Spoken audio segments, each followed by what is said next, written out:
আমরা Tripura human Rights Organization আজকে এখানে দাঁড়িয়ে নীরব প্রতিবাদ করছি। ফাদার স্ট্যান স্বামী একজন জেসুইট যাজক, তাকে যেভাবে বিচারাধীন অবস্থায় বিনা চিকিৎসায় তাকে খুন করা হলো, এর প্রতিবাদে আমরা মনে করি ফাদার স্ট্যান স্বামীর মৃত্যু একটি রাষ্ট্রীয় সন্ত্রাস, রাষ্ট্রীয় হত্যা। তাকে মিথ্যে মামলায় জড়িয়ে উপায়নে আটক করে 84 বছর একজন মানুষকে খুন করা হয়েছে। আমরা নিন্দা করছি, এই ঘটনা আমরা তদন্ত দাবি করছি। আমরা এখান থেকে দাঁড়িয়ে দাবি করছি সমস্ত রাজনৈতিক বন্দীকে মুক্তি দিতে হবে। বেআইনি কার্যকলাপ প্রতিরোধ আইন, আনলফুল অ্যাক্টিভিটিস প্রিভেনশন অ্যাক্ট, যেটা একটি কালো কানুন, এটা বাতিল করতে হবে। ভীম কোরেগাঁও মামলা, মিথ্যা ষড়যন্ত্রমূলক মামলা প্রত্যাহার করতে হবে।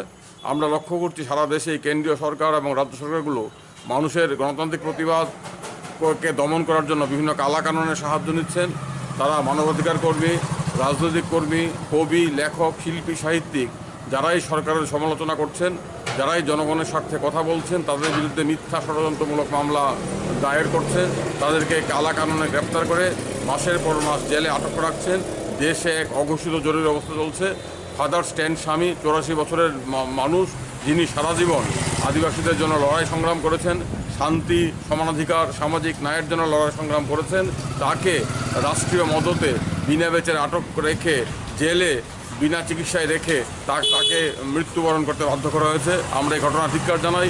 আমরা ফাদার স্ট্যান স্বামীর স্মৃতির প্রতি শ্রদ্ধা জানাচ্ছি।